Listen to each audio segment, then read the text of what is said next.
परिवर्तन की आप बात कर रहे हैं, लेकिन परिवर्तन नेताओं में नहीं हुआ भाई साहब। 5 ही विधानसभा में 5 ही वरिष्ठ नेता बुजुर्ग उतारे गए हैं। बुजुर्ग तो मानना पड़े, युवाओं को एक की भी युवा चेहरे को टिकट नहीं दी भारतीय जनता पार्टी राजगढ़ जिले में। नहीं, ये एक पार्टी का अपना एक वो है, पार्टी अपनी एक सोच रखती है। पार्टी को जो ऊपर लगा, हमारे युवाओं को मौका नहीं देना हमारे जो सर्वोच्च नेतृत्व को जो लगा उनने किया है, हम उनका स्वागत करते हैं। ये ज़रूर गलती है कि पार्टी ने जो है युवाओं को मौका नहीं दिया है, लेकिन अनुभवी लोग भी हमें चाहिए ना काम करने के लिए, हम उनसे सीखते हैं। लेकिन कहीं ना कहीं पार्टी से जो भी हो उसको सुधार करेंगे और हम वापस भारतीय जनता पार्टी की राजगढ़ से 5 सीट जिता के देंगे। नमस्कार, आप देख रहे राजधानी समाचार और राजगढ़ की हम उस सीट पर हैं जो राजगढ़ शहर की सीट कहलाई जाती है, राजगढ़ विधानसभा। हाँ, श्याम सिंह गुजर हमारे साथ हैं, विधानसभा संयोजक हैं। फिर सबसे बड़ी बात यह है कि चुनावी साल है और चुनावी दौरे भागा दौड़ी चल रही है। और श्याम गुजर वो नेता हैं जिनकी ज़मीनी पकड़ मानी, जो लगातार पार्टी के लिए काम कर रहे हैं, भारतीय जनता पार्टी के लिए। बीच में नाम भी चला था कि टिकट की मांग थी, लेकिन पार्टी नहीं दी, तो फिर भी पार्टी के साथ खड़े हैं। भाई साहब, इस बार तो सामने वाले प्रत्याशी को दोबारा टिकट मिल गई, आपके बापू सिंह तंवर। विश्वकर्मा जी, आपका स्वागत है राजगढ़ जिले में। इसलिए स्वागत है कि आपने राजगढ़ जिले के सारे प्रत्याशी और भारतीय जनता पार्टी के जितने भी लोग थे उनकी बात आपने उठाई, उनका समय समय पर आपने इंटरव्यू लिया, इसलिए आपका धन्यवाद, आभारी। बापू सिंह जी को टिकट कांग्रेस ने दी है और हमारी जो टिकट है वो भारतीय जनता पार्टी वो भी रिपीट हो गई है। लेकिन पिछले कुछ कारण हमारे थे, इसके कारण हम हार गए थे, लेकिन इस बार हम प्रचंड बहुमत से भारतीय जनता पार्टी राजगढ़ विधानसभा में जीतेगी।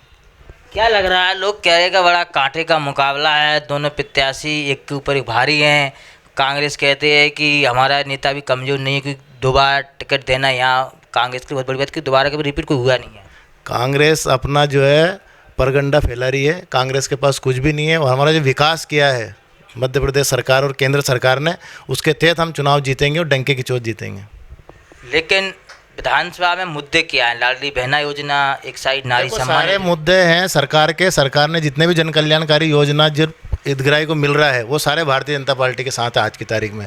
चाहे लाडली बहना ले लो, प्रधानमंत्री आवास ले लो, और विश्व की क्या है, पूरे मध्य प्रदेश में विश्व में एक मोहनपुरा और कुंडाली हमारी ऐसी परियोजना बन के कम्प्लीट हुई है जिसके आधार पर हमारे यहाँ मेडिकल की बड़ी दिक्कत आती थी। हमारे यहाँ सारे पलायन करने के लिए, इलाज कराने के लिए झालावाड़ लोग जाते थे, लेकिन हमारे यहाँ मेडिकल कॉलेज बन गया है, हमारे यहाँ ट्रामा सेंटर बन गया है। विगत जो हम मध्य प्रदेश को देखेंगे तो जो 2018-3 का मध्य प्रदेश था और 2018-23 का जो मध्य प्रदेश चल रहा है, इसमें इतना परिवर्तन हुआ कि हम परिकल्पना नहीं सोच सकते। वो ये सारा श्रेय अगर जाता है तो भारतीय जनता पार्टी सरकार और मुख्यमंत्री शिवराज जी को जाता है। परिवर्तन की आप बात कर रहे हैं, लेकिन परिवर्तन नेताओं में नहीं हुआ भाई साहब। 5 ही विधानसभा में 5 ही वरिष्ठ नेता बुजुर्ग उतारे गए हैं।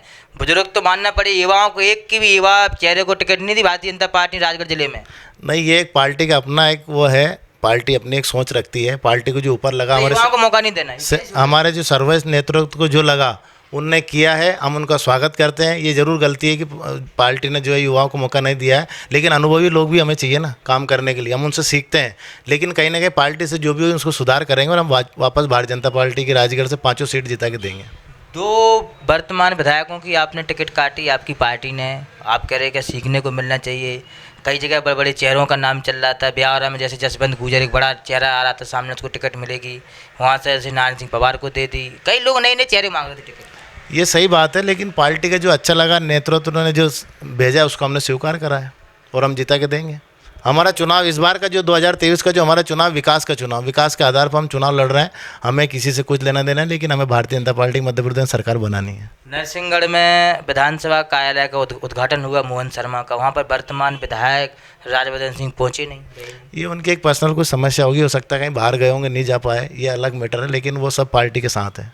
क्या लग रहा है आपको कि भारतीय जनता पार्टी राजगढ़ में सब कुछ अच्छा चल रहा है कि नहीं चल रहा है? अंदर बहुत अच्छा चल रहा है, बहुत अच्छा चल रहा है। मैं बिल्कुल आपको सही बता रहा हूँ, विधानसभा में संयोजक हूँ। सारे कार्यकर्ता, सारे नेता, वरिष्ठ नेता, पूर्व विधायक जो भी हमारे निवासरत हैं, सब बिल्कुल दिन रात मेहनत पार्टी के लिए कर रहे हैं और पार्टी को जिताएंगे। कई नेता कह रहे हैं, एक हवा चल रही है कि भाजपा में अंदर अंदर भितरघात चल रही है, इसकी सच्चाई क्या है? ऐसा कुछ भी नहीं चल रहा है। अगर ऐसा कुछ चलता तो आप मुझे बताओ कौन कर रहा है ऐसा भितरघात, हम उस पर कार्रवाई कराएंगे। आपके दिमाग में कुछ हो तो देखो, पार्टी का फोकस रहता है, जो भी नेता पार्टी में काम करता है तो उसका मांग रहती है, इच्छा रहती है कि मैं चुनाव लड़ूं, और उसकी चुनाव लड़ने की इच्छा रहती है भी, सही बात है, लेकिन उसकी एक लिमिट है कि वो मांगने तक सीमित है। मांगने के बाद पार्टी और संगठन हमारा जो निर्णय करता है उसके अनुसार हम काम करते हैं, और हमें बाद में सोचने का हमारे यहाँ काम है भी नहीं। यह सूचना के बाद हमारे यहाँ सोचना बंद रहता है पार्टी में। अमर सिंह प्रताप सिंह मंडोई का मैंने अभी इंटरव्यू लिया, लेकिन उसमें देखा कि वो कह रहे हैं कि मैं 2018 में नहीं, एक मिनट, दो मदद कर रहे हैं। एक बार सुनो, तो 2018 में कह रहे थे हम लोगों में इतनी मेल मिलाव नहीं था, लेकिन 2023 में मेल मिलाव है। तो उन्होंने कहा है कि स्वीकार किया कि 2018 में हम एक नहीं थे। नहीं, उस समय क्या हुआ था, प्रताप मंडलोई जी जो भारतीय जनता पार्टी ने ज्वाइन नहीं करी थी, वो कांग्रेस के नेता थे। आज हमारे भारतीय जनता पार्टी को वरिष्ठ नेता है, हमारे मार्गदर्शक है, और उनके नेतृत्व में हम चुनाव लड़ रहे हैं। और अमर सिंह जी दोनों वो एक हैं, वो नहीं, पूरी पार्टी एक है, पूरे कार्यकर्ता एक है। और हम जो है इस बार परिश्रम की, मेहनत की पराकाष्ठा करेंगे। और राजगढ़ विधानसभा में पिछली बार हम 51,000 से जीते थे, और ज़्यादा वोटों से जीतेंगे। एक बार आपके क्षेत्र के नेता चुनाव में नहीं दिख रहे हैं, हरिचरण तिवारी। हरिचरण जी तिवारी अभी यही है। कल हमारी एक प्रबंध समिति की बैठक थी, उसमें हमारे साथ थे। आज हमारी 1-1:30 बजे बैठक, हमारे साथ रहेंगे। मतलब आप ये कह रहे हैं कि राजगढ़ में पार्टी में सब कुछ अच्छा चल रहा है? बिल्कुल अच्छा चल रहा है, और कहीं गलत चल रहा है आपकी नज़रों में तो आप मुझे बताइए, हम पार्टी को जिताएंगे, ऐसा कुछ है ही तो नहीं। आखिरी ये एक सवाल है कि कैसे अब चुनाव होगा? चुनाव तो बहुत तगड़ा माना जा रहा है यहाँ, क्योंकि दूसरी बार टिकट मिली, दूसरी बार आपके अमर सिंह को कहे से पहले भी मिली। तो क्या लग रहा है इस बार? सब लोग कह रहे कांटे का मुकाबला है राजगढ़ में। कोई कांटे का मुकाबला नहीं है। हमारा विकास जो मध्य प्रदेश सरकार ने किया है, केंद्र की मोदी सरकार ने किया है, कोई मुकाबला नहीं है। हम चुनाव जीत चुके हैं, एक तरफा चुनाव है ये, और भाजपा यहाँ से प्रचंड बहुमत से चुनाव जीतेगी, मैं आपको लिख के दे रहा हूँ। तो श्याम सिंह गुर्जर हैं, अपनी बात पर अड़े हुए हैं, कह रहे हैं कि भाजपा चुनाव जीत चुकी है। तो कांग्रेस के नेता भी कह रहे हैं कि हम भी 5 सीट जीत चुके हैं। अब देखना होगा कि भारतीय जनता पार्टी में जो अलकन लगाया जा रहा है कि पार्टी में कोई ठीक नहीं चल रहा है, अगर इनकी बात में सच्चाई है तो कहीं ना कहीं परिणाम अच्छे आएंगे, नहीं तो परिणाम पार्टी के विपरीत भी आएंगे। जुड़े हमारे साथ न्यूज़ की एक रिपोर्ट, राजगढ़ विधानसभा मध्य प्रदेश।